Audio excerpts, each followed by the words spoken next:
Well, we met at work. In high school? Well, we met at church. Our first conversation together was on the phone. Yeah, he did. He sent me a random message out of the blue. It was very deep and philosophical. I'm like, okay, he's gonna do it. He's gonna do it. And he's like, no, I'm not gonna be able to do it. I'm like, really? I thought he was cute, but he made a bad first impression. What happens when God is the center of your love story? The Love Seat. Our first conversation together was on the phone because at the company where I worked at, it was like you had to find your own coverage. So if you wanted to take off. So I needed to take off that weekend. So I'm calling around to the different sites, just trying to find someone to work for me. And I called to his site and he answers the phone. And he's like, I'm like, I need someone to work for me and this weekend. And he asked me like a slew of questions. I'm like, okay, he's gonna do it. He's gonna do it. And he's like, no, I'm not gonna be able to do it. I'm like, really? And so from that moment on, I just kind of had a little something for him. Like, okay, I don't too much care for this dude because he didn't take it. He didn't take my little shift from me. The weirdest thing is I have no recollection of that conversation on the phone when I told her I couldn't work. Absolutely no recollection of that. And, I guess she held that against me for a while, and I didn't even know. Well, we met at church, and our pastor introduced us. And I thought he was cute, but he made a bad first impression. Said a corny joke that was like it was original when, it was common. So Janae and I first met in high school. We were, I guess, more or less acquaintances. I would see her in passing in the hallways, and always just be like, she was always, of course, very beautiful. So, that's really when we first met in high school. And So we were in different classes all throughout high school. So we didn't really ever spend more than 10 minutes together when we did interact with each other. And I knew him from a distance. I kind of knew who he was, as a very charismatic, outgoing person. And I think he kind of knew who I was and my name. But we maybe flirted or interacted like once or twice in high school. But it wasn't until after we got married that we pretty soon realized that we were both born and raised in Chesapeake. And that we were actually born in the same hospital 4 days apart. Yeah, just 4 days apart. Yeah. Chesapeake General. Yep. So, you don't know for sure, but we always like to presume that his mom was on the way out while my mom was on the way Pretty in. much. Yeah. We were on a choir together and all that. And we just became acquaintances. And people kept trying to match us up, but I wasn't interested and he wasn't interested. And the infamous day, that Sunday morning, they just kept riding me about dating her until I just got so mad, nothing. An expletive came out. I'm sorry. But like what our pastor at our church says, God doesn't get upset. He just, I asked for forgiveness, but I said, well, y'all just leave me alone? God, man, there's other people in here, just leave me alone. But then he got switched to my site and I got to know him. And I thought he was kind of cute. And, of course. And he was really sweet and really kind and thoughtful. And nothing like what I originally thought about him.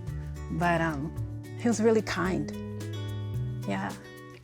Once I got transferred to her site, definitely, we just connected in a way. Initially, it was as friends. And so we connected in a way, because at the time she didn't tell you, she was dating someone at the time. So when I actually got transferred to her site. The one day, the Holy Spirit spoke to me and indicated to me that he was to be my husband. I was at a meeting, Kenneth Copeland meeting. Kenneth Copeland kept talking about him and Gloria, and the Holy Spirit kept saying, like you and James. And we're like, we're not like that. That's like, I'm not interested in him. And he doesn't meet everything on my list. And the Holy Spirit says, yeah, when you wrote that list, I didn't. We started liking each other. And I think it was in 1998 when I think it was her birthday, March of 98. And I had bought her a gift for her birthday.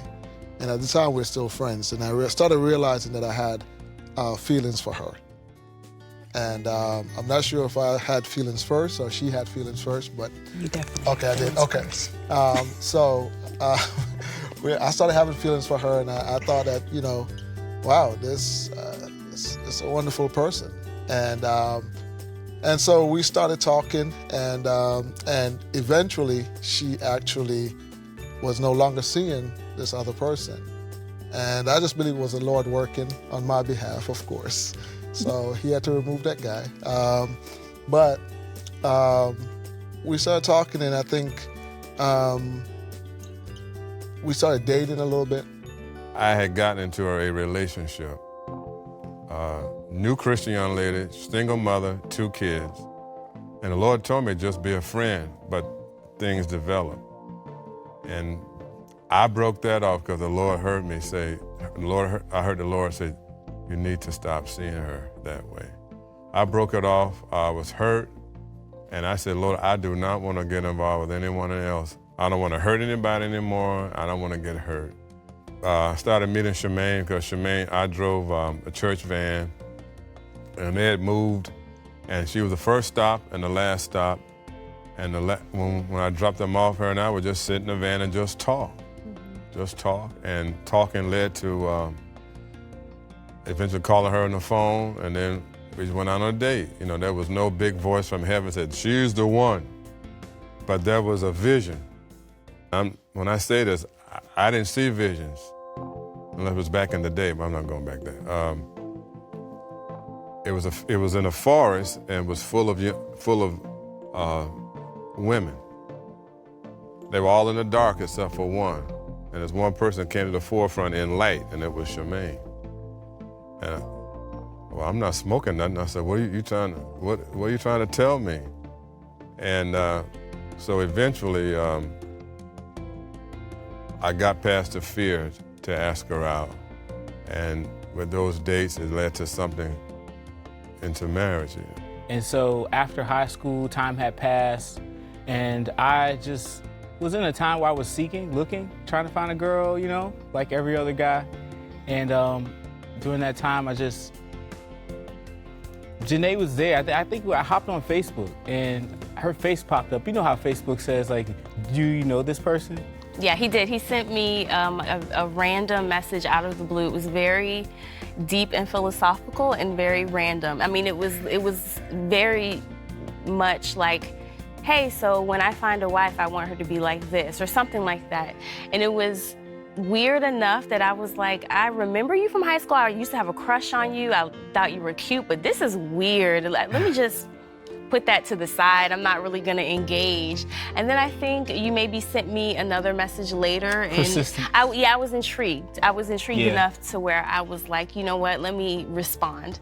And when you did, I think we started to have a lot of conversations. Yeah. We talked. I know when we first started talking, we talked every night for a while. Yeah. We built a relationship from there, and everything advanced very quickly from there. Well, I did get saved through dating my wife. Initially, when we started dating, I wasn't in the church at all, and I hadn't been in church.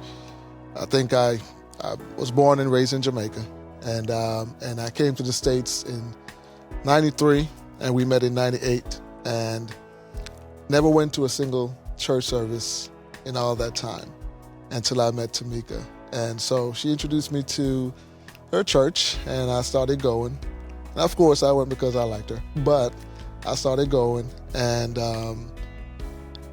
through her and her family, of course, her dad is a pastor, and through her persistence, I started going to church on my own, even without her, and I really found Christ. through my wife. And my mother raised me the right way, but I believe that my wife introduced me to the righteousness of God.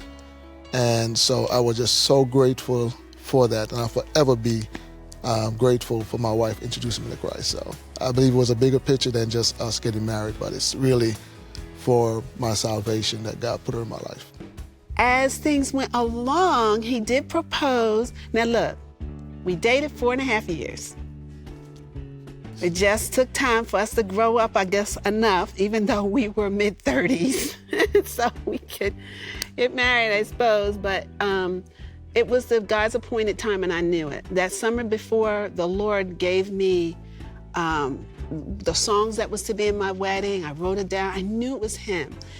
And so, but I just said, Lord, another year. We just dating. Jesus, it was hard. You know, we're trying to be celibate, and oh God, you know, another year.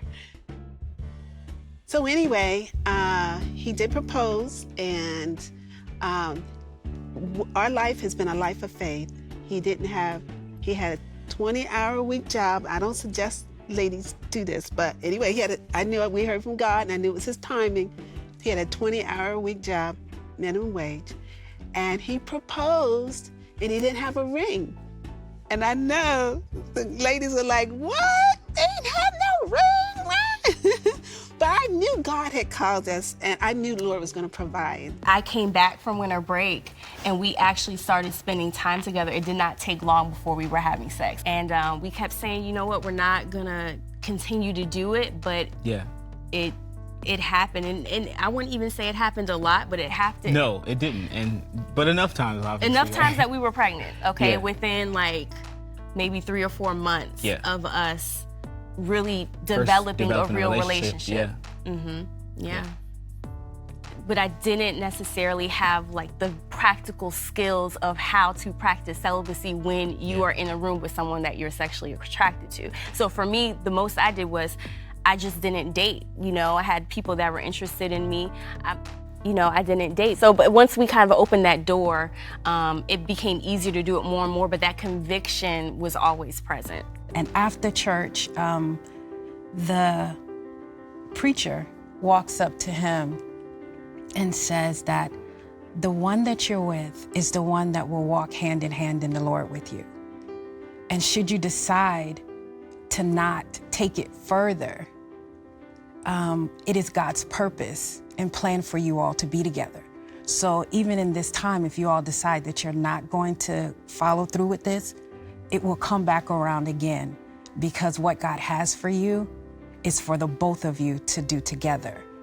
And so that was impactful for me. For him, not so much, I guess, because I don't think that he knew prophecy and, having people to speak into their, your life like that. For me, it meant everything. And when I heard it, it was like, I remember the ride home was like, okay, okay, God, it's gonna go down like this. Like, you got a plan A and a plan B for me, so this is the one. So then I think for me, that's when for sure, I guess, official wedding thing kind of tugged at my heart. Like, okay, I think I want to do this. God is saying that, this is the one, and he got something good for me and for him. Like, ooh, this is going to be good. And so I think we started dating in 98, and I proposed in 2000. So it's roughly around two years that we were dating before we proposed. What made me say yes? The prophecy, I'm pretty sure, it was in the back of my mind and definitely in my heart. But I guess I just got to know him, and I just fell in love with him. He said it was his good looks. Of course. Yeah. My charm. Yeah. His charm, his kindness, his heart. And my It was never a question that there would, be anything but absolutely yes. It was always going to be yes. We got engaged, and then 6 months later we were married. But in between that, he got a little weak in the knees and a little, tried to backpedal a little bit. And so we had to have a meeting of the minds. Of the fist. So he said, I won't go into all the backstory, but I said to him when I realized he was backpedaling right before I had to pay the caterers, I said, you have to poop or get off the pot. That's just it. This is it. I mean, after 4.5 years, this is it. Why'd it take me 4.5 years? And why I have cold feet? I attended several weddings, and hearing those vows scared the mess out of me, because this was a commitment that I knew this boy didn't have. And just having a young lady to like me was a major step. And when she did like me and returned the love, what was next was marriage. But I said, God, I got to do this. And I knew, looking at myself, how inadequate I was. But I would pray against those thoughts. But this is a lifetime commitment. This is a war. Marriage is a war. It's not warring against each other, but Satan hates marriage. And he'll do anything he can to break up or divide a marriage. And I realized that early. So instead of fighting, I got scared. And that's what took so long. I just got scared. And then I shared with him that when you go to a grocery store, the door doesn't open till you walk up to it. And this was the kind of thing I knew God was going to provide, and we just had to walk up to it. And sure enough, because we were on our way to Western North Carolina to see his mom and dad. And soon as we got there, we just got out the car. His mom came up to the car and said, "How much money you need?" "But you need money for a ring, right? What else you need?" She had saved money for him since he was a kid. I broke down and cried. First I went to her, I said, "Did the Jones pipeline happen from Greensboro to Asheville? The aunt and uncles get together and said, we got to push that boy to get married." She said, No. I just started saving for you when you were a child. And I had no idea. For us, I think our path was, okay, we were unmarried and we had sex. We also had conceived a child.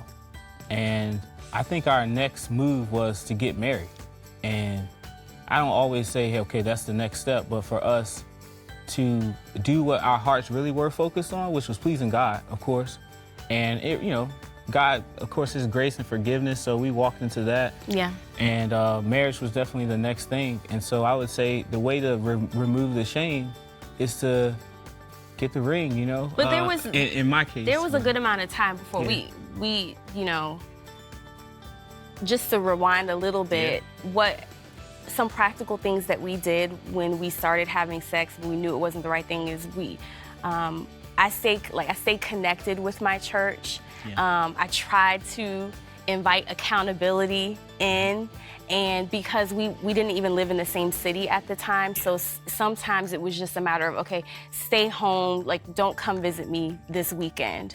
And it was on, when he did come, we might have slipped up, but it was surrounding ourselves with people who we knew would help hold us accountable. And when we did conceive, we really did throw ourselves into more accountability. Really. Yeah. And so we just didn't see each other. I mean, he would come visit every month or so. Yeah. And at that point, we were working towards building something. So we got married at 21. Yeah, a lot happened that year. 21, we graduated from college, had our son, and got married by the end of that year. It's been a process. We've been married now 27 years. And there's seasons. There's seasons you're raising the kids, and there's all about the kids. Then there's that season afterwards when they're away at college, and you look at each other saying, "Who are you?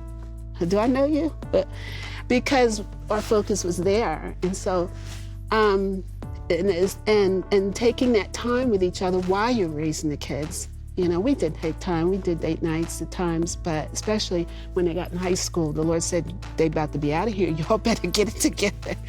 And so. Yeah, love is key. Forgiveness is key.